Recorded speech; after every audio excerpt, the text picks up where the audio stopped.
Bonjour les élèves, bienvenue au début de l'unité électricité. Dans cette unité ici, on va regarder les différents types d'énergie et comment on transforme certains types d'énergie pour créer de l'électricité.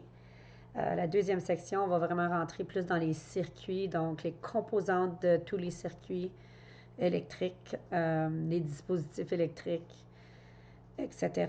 La troisième section va être liée à toutes les formules mathématiques qui sont reliées à la tension, le courant, la puissance, comment on calcule les coûts. Donc vraiment plus niveau mathématique. Puis la quatrième section de l'électricité, c'est essentiellement toutes les façons qu'on crée de l'électricité sur la planète et l'impact que les humains ont avec la production d'électricité. Donc, aujourd'hui, on va faire la leçon 1.1 et 1.2. Si je vais ici. Aïe, aïe, aïe. Donc, 1.1, on va aller essentiellement étudier toutes les formes différentes d'énergie. Il y en a beaucoup. Ici, il y en a les 6 grandes catégories majeures. Il y en a d'autres, par exemple, le son est une forme d'énergie, mais on va juste s'attarder à les plus communes. Donc, premièrement, si vous regardez comme il faut connaître la définition de l'énergie. Il y a plusieurs formes d'énergie, puis essentiellement, l'énergie va être capable de créer un certain travail. Dépendant de la forme d'énergie, on va parler de joules ou de calories et même parfois des kilowattheures. Donc, si vous regardez comme il faut ici, l'énergie mécanique, lumineuse, chimique, thermique, électrique et nucléaire, ce sont les formes que vous devez vraiment connaître. Et sortez votre cahier. Et à n'importe quel temps, vous pouvez peser pause et compléter ce que vous avez besoin de compléter dans votre cahier. Donc, à la page 2 de vos notes d'électricité, vous allez compléter les petites notes reliées au PowerPoint. Fait que nous voilà. La première fonction, le premier type d'énergie, c'est l'énergie mécanique.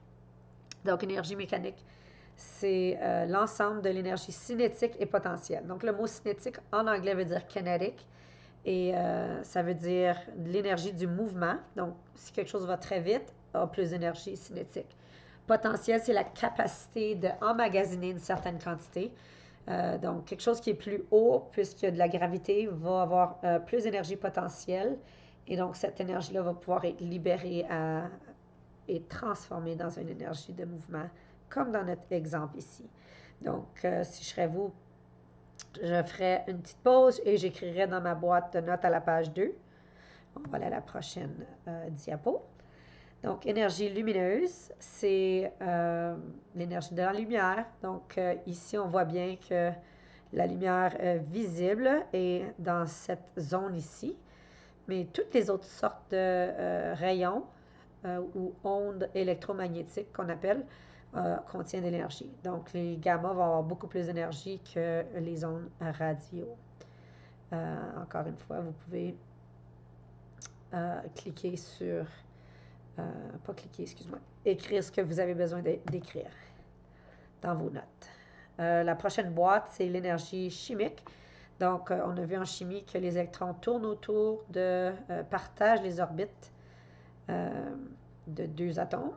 Et donc, quand on fait une réaction chimique, on brise ce lien-là et ça va libérer ou absorber de l'énergie. Donc, l'énergie est contenue entre les atomes de les molécules.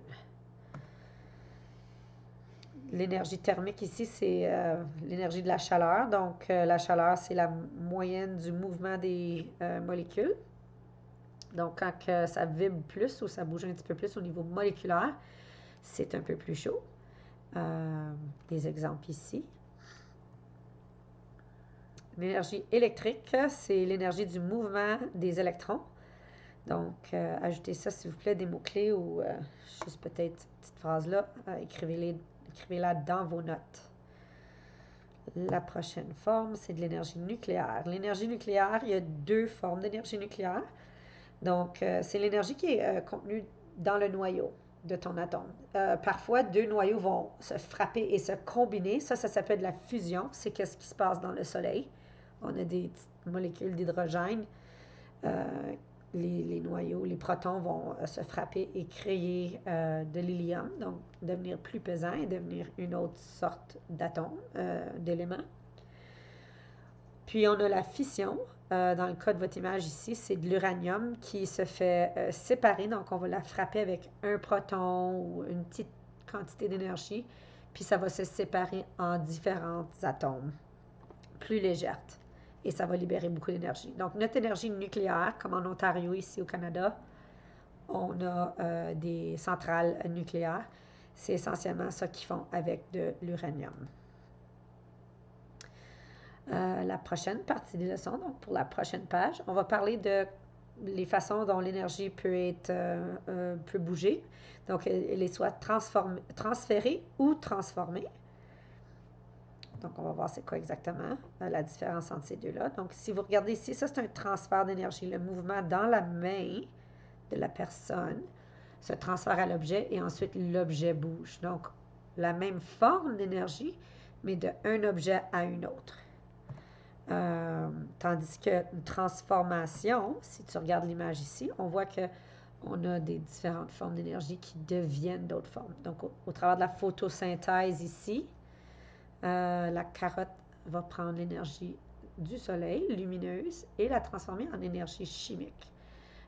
Ici, l'énergie électrique va réchauffer et créer de la chaleur, donc électrique à thermique.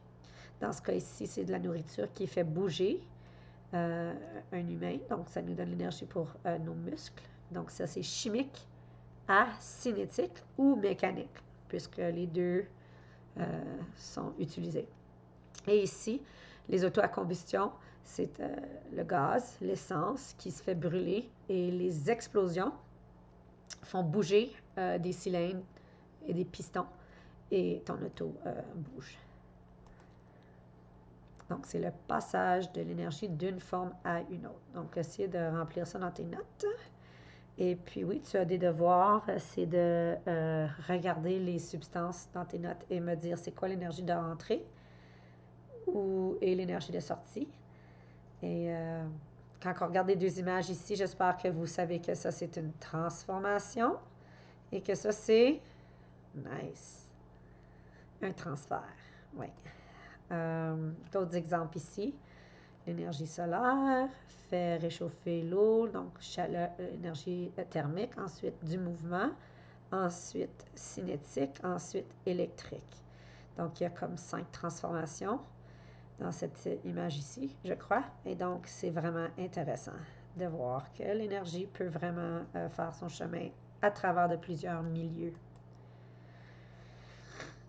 Maintenant, pour 1.2, il y a quelques appareils que vous devez connaître. Un thermocouple, ça prend deux métaux. Les deux métaux sont différents. Un va conduire plus rapidement la chaleur que l'autre.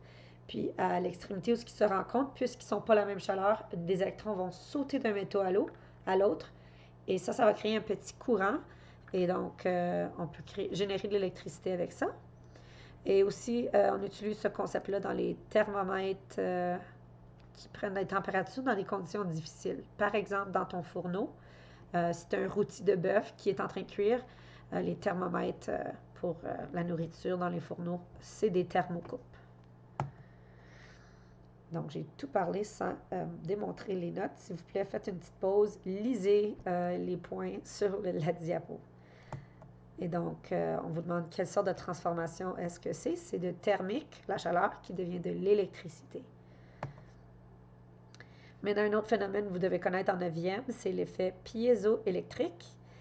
Et essentiellement, il y a des matériaux que si on les comprime, ils vont relâcher de l'électricité. Ou si on leur donne de l'électricité, ils vont bouger et créer une vibration ou un mouvement. Donc, le quartz en est un, le sel de Rochelle. Donc, c'est de l'énergie électrique qui devient cinétique ou vice-versa. Les briquets, lighters qu'on utilise, c'est justement ça. C'est un certain mouvement qui va créer un relâchement d'électrons et des petites étincelles, sparks, vont être créées. Donc, on a une petite image ici qui est genre